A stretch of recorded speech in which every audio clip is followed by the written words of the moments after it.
Hello everyone, welcome back to my channel that is lectures by doctor Shivi Bhasin. आज हम जो introduction to biotech हमारा first semester BSc honours biotechnology का paper का video का series चल रहा है, उसका टॉपिक लेकर आए हैं। इसमें मैं ऑलरेडी प्लांट टिश्यू कल्चर का वीडियो बना चुकी हूँ, प्लांट कल्चर मीडिया का वीडियो बना चुकी हूँ, ट्रांसजेनिक प्लांट्स का वीडियो मैंने कल पोस्ट किया है, और आज में जो जीन ट्रांसफ़र होता है जिससे कि ट्रांसजेनिक प्लांट बनाए जाते हैं, तो किस तरह से जीन ट्रांसफ़र होता है।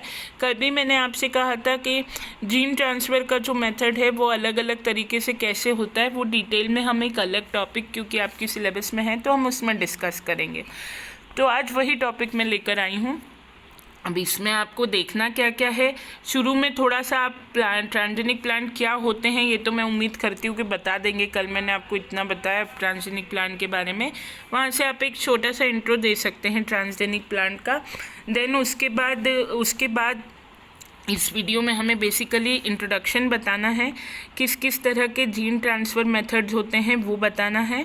इसमें एक तो वेक्टर मीडिएटेड जीन ट्रांसफ़र होता है, जैसा कि मैंने आपको कल भी बताया था कि एग्रोबैक्टीरियम मीडिएटेड जीन ट्रांसफ़र होता है, और दूसरा होता है vectorless gene transfer. Vectorless gene transfer में आप physical gene transfer method, chemical gene transfer method और डीएनए एम्बिगेशन बताते हैं, है ना।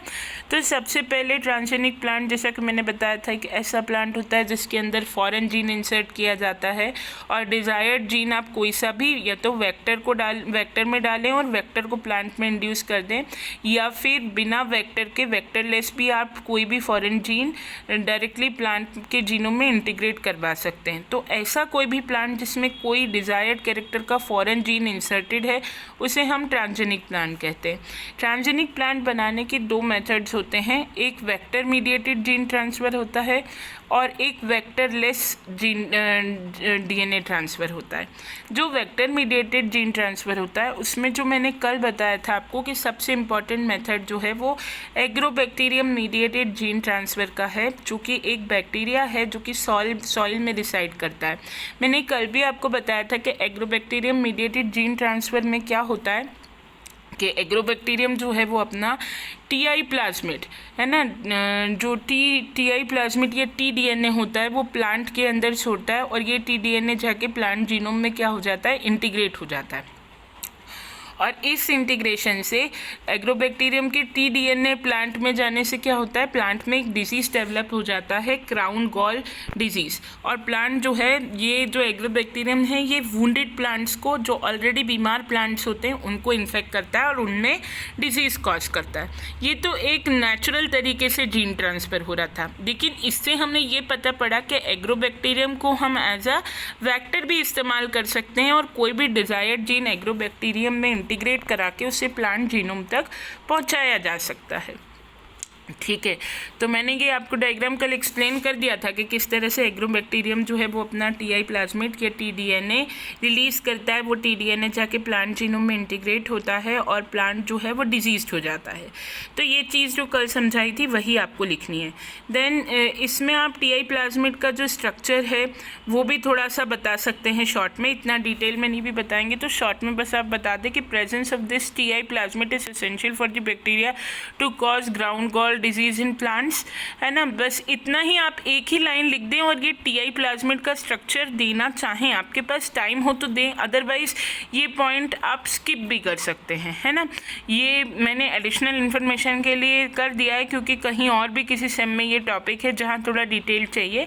पर first year BSc honours biotechnology वाले बच्चे अगर स्ट्रक्चर टीआई प्लाज्मिड का इतना डिटेल में नहीं भी देंगे तो इट इज़ ओके, क्योंकि हम सिर्फ ये बता रहे हैं इसके तहत कि एग्रोबैक्टीरियम मीडिएटेड जीन ट्रांसफ़र होता है। Agrobacterium can serve as a vector for the gene transfer. तो आप केवल अगर ये वेक्टर मीडिएटेड जीन ट्रांसफ़र देके एग्रोबैक्टीरियम का एग्जाम्पल देके ये वाला डायग्राम देंगे, then also it is okay. जितना मैंने कल के ट्रांसजेनिक प्लांट के टॉपिक में पढ़ाया था उतना ही यहाँ पे चलेगा। ये टीआई प्लाज्मिड का स्ट्रक्चर आप मत दीजिएगा, for BSc honours biotechnology first sem आपको ये देने की ज़रूरत नहीं है, ठीक है। देन इसके बाद आप डायरेक्टली आ जाएंगे बिना वेक्टर वाली अप्रोच पे, यानी डायरेक्ट डीएनए ट्रांसफ़र पे। मैंने कल बताया था कि इसके 3 मेथड होते हैं, physical gene transfer method, chemical gene transfer method और डीएनए एम्बिगेशन। जो फिजिकल जीन ट्रांसफ़र मेथड होता है उसमें सबसे पहला होता है electroporation. Electroporation basically involves the use of high field strength electrical impulses to reversibly permeabilize the cell membrane for the uptake of DNA. ठीक है, ये जो टेक्निक है इसमें बेसिकली हाई फील्ड स्ट्रेंथ और इलेक्ट्रिकल इम्पल्स, इसमें इलेक्ट्रिकल इम्पल्स यानी electricity का इस्तेमाल किया जाता है और उसकी मदद से डायरेक्टली डीएनए को प्लांट सेल में या प्लांट सेल के जो प्रोटोप्लास्ट होता है उसके अंदर इनकॉर्पोरेट कर दिया जाता है। ये देखिए, है ना, हमने मेमेलियन सेल जो है उससे पहले डीएनए, सबसे पहले हमने ये डीएनए ऑफ इंटरेस्ट हमारा लिया, डीएनए के फ्रैगमेंट्स लिए और डायरेक्टली इलेक्ट्रिक इम्पल्स की मदद से, इलेक्ट्रिक पल्स की मदद से डायरेक्टली जो हमारा डीएनए था उसको कहाँ इंटीग्रेट कर दिया, प्लांट के सेल के अंदर या प्लांट के प्रोटोप्लास्ट के अंदर। यानी इस टेक्निक में इलेक्ट्रिक इम्पल्स का यूज़ करके डीएनए को डायरेक्ट प्लांट सेल में इंटीग्रेट किया जाता है। देन है particle bombardment method. In this method, the foreign DNA containing the gene to be transferred is coated on to the surface of tungsten particle and bombarded onto the target tissue or cell using a particle gun। ठीक है, अब इसमें क्या होता है कि DNA पे को टंगस्टन पार्टिकल के अंदर कोट करते हैं और एक गन का इस्तेमाल करते हैं, जिसलिए इसको पार्टिकल गन मेथड बोलते हैं, है ना। ये डीएनए दिख रहा है आपको किस तरह से ये टंगस्टन के पार्टिकल के अंदर एनकोडेड है और इससे लेकर डायरेक्टली हम इसे कहाँ इनकॉर्पोरेट बम्बार्ड कर देते हैं, टारगेट टिश्यू में। यहाँ से हमने लिया गन बनाई, पार्टिकल गन, और इसको इम्प्लांट कर दिया, डायरेक्टली किस में डाल दिया, टारगेट टिश्यू में डाल दिया। ठीक है, टारगेट टिश्यू में डालेंगे, बम्बार्ड करेंगे, मतलब इसको डीएनए जो है उसको टंगस्टन पार्टिकल में लेके, है ना, गन टाइप का बना के इसको डायरेक्ट टारगेट टिश्यू के अंदर डाल देंगे। तो ये डायरेक्ट इंसर्शन मेथड होता है, बम्बार्डमेंट की मदद से डायरेक्टली डीएनए इंट्रोड्यूस हो जाता है टारगेट टिश्यू में, इसलिए इसे कहते हैं पार्टिकल बम्बार्डमेंट मेथड। इन दोनों में आपको डायग्राम देने हैं। देन थर्ड मेथड होता है माइक्रो इंजेक्शन मेथड। जैसे कि आपको नाम से ही समझ में आ रहा है कि एक छोटा सा इंजेक्शन प्रिपेयर किया जाता होगा। It is a direct physical method involving the mechanical insertion of desirable DNA into target cell. The target cell may be one identified from the intact cell. Micro injection is use for the transport of cellular organelles and for the manipulation of chromosome. इसमें क्या होता है कि DNA को हम directly physically एक micro pipette के through लेके और डायरेक्टली माइक्रो पिपेट, समझते हो, एक छोटी सी ऐसी पिपेट होती है, वो लैब में आओगे तो मैं दिखाऊंगी कि माइक्रो पिपेट लेके डायरेक्टली उसे इंसर्ट करते हैं टारगेट सेल के अंदर। ये एक फिजिकल ट्रांसफ़र मेथड होता है। एक माइक्रो इंजेक्शन टाइप अपन ले लेंगे, उसमें डायरेक्टली डीएनए डालेंगे और इसके थ्रू हम जीन जो है उसे ट्रांसफ़र करा देंगे और डायरेक्टली टारगेट सेल में, मतलब डीएनए माइक्रो इंजेक्शन मेथड के थ्रू माइक्रो पिपेट में भर के डायरेक्टली उसे टारगेट सेल तक पहुंचा देंगे, है ना। ये जो मेथड होता है ये डायरेक्ट डीएनए ट्रांसफ़र मेथड है और ये ज़्यादातर कहाँ यूज़ करा जाता है, सेलुलर ऑर्गेनेल्स के अंदर। अगर हमको जीन ट्रांसफ़र कराना हो तो उसके लिए ये क्रोमोसोम का मैनिपुलेशन, यानी क्रोमोसोम में किसी तरीके का जीन डालना हो या उनको क्रोमोसोम के बेसिक कॉम्पोजिशन को चेंज करना हो तो उसमें किया जाता है।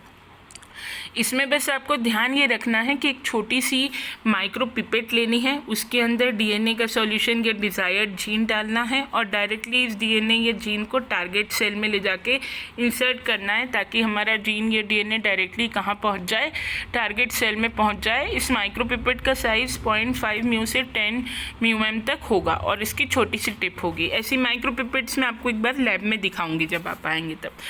The next method है liposome mediated transformation. Liposomes are artificial created lipid vessels containing a phospholipid membrane. They are successfully used in mammalian cell for the delivery of protein, drugs, etc. Liposome क्या होते हैं, artificially यानी कृत्रिम रूप से, मतलब artificially बनाए हुए लिपिड वेसल्स होते हैं जिनमें एक फॉस्फोलिपिड मेम्ब्रेन होती है ना। ये एक फॉस्फोलिपिड मेम्ब्रेन कंटेन करते हैं और नकली एक प्रकार के लिक्विड वेसल्स होते होते हैं। आर्टिफिशियल का मतलब होता है नकली जो है लिपिड वेसल्स होते हैं, और इनको बहुत सफलतापूर्वक इस्तेमाल किया जाता है मैमेलियन सेल में, ताकि इनसे हम डिलीवरी करवा सके प्रोटीन की और ड्रग्स की।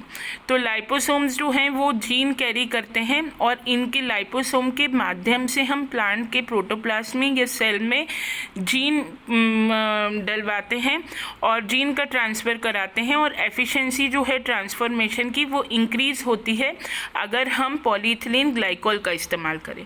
मतलब देखो फिर से समझो, लाइपोसोम क्या होता है, लिपिड का एक खाली एक वेसल होता है ना, एक नकली वेसल टाइप का हम लिपिड का क्रिएट कर लेते हैं, जिसको हम इस्तेमाल करते हैं प्रोटीन या ड्रग को अगर हमें सेल तक पहुंचाना हो या जीन को सेल तक पहुंचाना हो तो हम इसका इस्तेमाल करते हैं।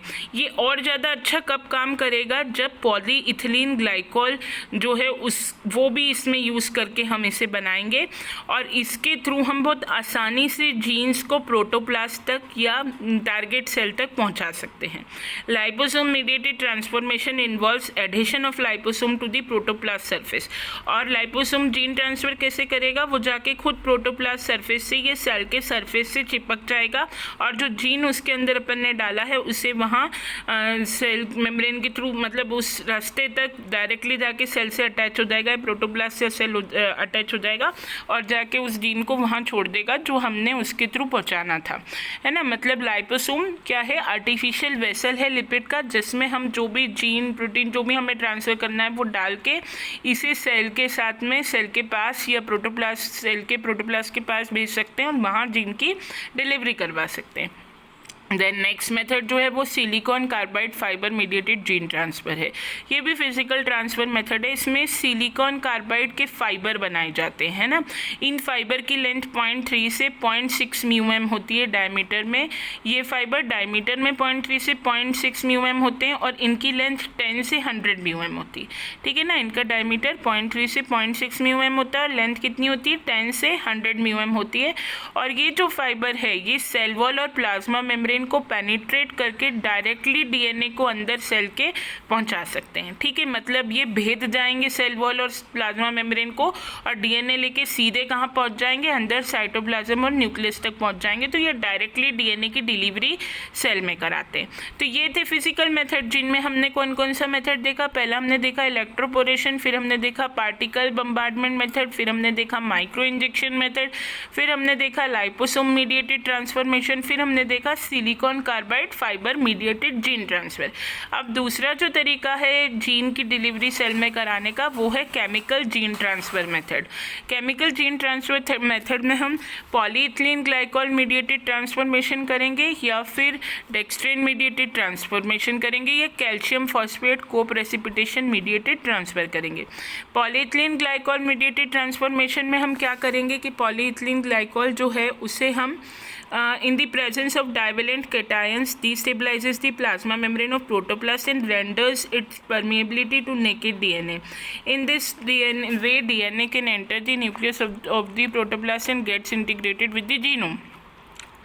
इस मेथड में क्या होगा कि पॉलीइथिलीन ग्लाइकोल से हम सेल को ट्रीट कराएंगे, है ना। डाइवेलेंट कैटायन जैसे कि कैल्शियम वगैरह भी यहाँ पे प्रेजेंट रहेगा। तो जब हम सेल की वॉल के ऊपर पॉलीइथिलीन ग्लाइकोल को डालेंगे तो उससे क्या होगा, in the presence of calcium ion करना है हमें, ये कैल्शियम आयन की उपस्थिति होनी चाहिए वहाँ पे। तो उससे क्या होगा कि प्लाज्मा मेम्ब्रेन जो है सेल की वो डिस्टेबलाइज हो जाएगी, है ना, टूट जाएगी, और उससे जो नेकेड डीएनए है, जो हमारा डीएनए वो डायरेक्टली सेल के अंदर प्रोटोप्लास्ट में या न्यूक्लियस में डायरेक्टली पहुँच जाएगा और सेल के जो जीनोम है उसके अंदर घुस जाएगा, है ना। तो ये जो मेथड है इसमें हम क्या करते हैं, पॉलीइथिलीन ग्लाइकोल सेल के मेम्ब्रेन के ऊपर या प्लाज्मा मेम्ब्रेन के ऊपर डालते हैं in the presence of calcium ion. वहाँ कैल्शियम आयन की उपस्थिति अनिवार्य है। तो इससे क्या होगा कि जो सेल है उसकी प्लाज्मा मेम्ब्रेन डिस्टेबलाइज यानी कि टूट जाएगी, और डीएनए जो बाहर से हमें डालना है वो सीधा न्यूक्लियस तक पहुँच जाएगा और डायरेक्टली इंटीग्रेट हो जाएगा। इसके बाद है डेक्स्ट्रेन मीडिएटेड ट्रांसफ़र।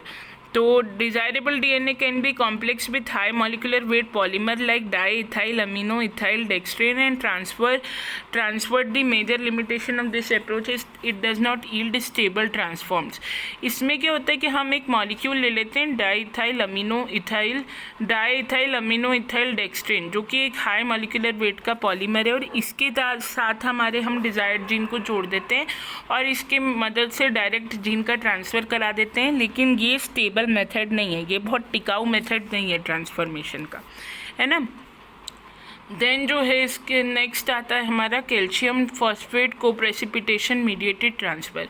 इसमें DNA is allowed to mix with calcium chloride solution and isotonic phosphate buffer to DNA calcium phosphate precipitate.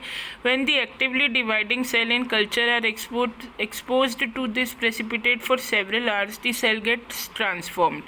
इसमें क्या होता है कि जो डीएनए है उसको पहले हम कैल्शियम क्लोराइड के सॉल्यूशन के साथ मिक्स करते हैं, और इससे जो आइसोटोनिक फॉस्फेट बफर होता है वो डीएनए कैल्शियम फॉस्फेट प्रेसिपिटेट बना लेता है। इससे क्या है, जो आइसोटोनिक फॉस्फेट बफर होता है उससे डीएनए कैल्शियम फॉस्फेट प्रेसिपिटेट, मतलब देखो हमने डीएनए को किसके साथ मिक्स किया, कैल्शियम क्लोराइड के सॉल्यूशन के साथ, तो इससे डीएनए का कैल्शियम फॉस्फेट प्रेसिपिटेट बन गया। और जो एक्टिवली डिवाइडिंग सेल्स होते हैं कल्चर में, वो जब इस प्रेसिपिटेट के कांटेक्ट में आते हैं तो उन सेल्स में डीएनए का ट्रांसफ़र हो जाता है। अब इस डायग्राम से समझो, हमने डीएनए को क्या किया, कैल्शियम क्लोराइड के साथ पहले छोड़ दिया, तो हमारा एक कॉम्प्लेक्स बन गया डीएनए कैल्शियम फॉस्फेट को प्रेसिपिटेट का। तब इस डीएनए कैल्शियम फॉस्फेट को प्रेसिपिटेट को हमने सेल्स के पास छोड़ा, तो हमारा डीएनए इस सॉल्यूशन में से निकल के कहाँ चला गया, सेल के अंदर ट्रांसफ़र हो गया। इस मेथड को कहते हैं कैल्शियम फॉस्फेट को प्रेसिपिटेट मीडिएटेड जीन ट्रांसफ़र। ठीक है, अब लास्ट आता है डीएनए एम्बिगेशन। ये मैंने कल भी बताया था कि डीएनए जो है उसे सेल्स के साथ इंटीग्रेट कर देते हैं और सेल्स की मदद से डीएनए को डायरेक्टली जिस सेल में टारगेट सेल होता है उसके अंदर डाल देते हैं। लेकिन डीएनए एम्बिगेशन ज़्यादा यूज़ किया जाने वाला और ज़्यादा पॉपुलर मेथड नहीं है। ठीक है, तो जीन ट्रांसफ़र इन प्लांट्स या जीन ट्रांसफ़र मेथड्स में आपको यही मेथड्स देने, इतना भी आप लिखेंगे तो सफिशेंट है। देन आई होप आपको टॉपिक समझ में आया होगा। कोई भी डिफ़िकल्टी हो तो आप पूछ सकते हैं। Thank you very much.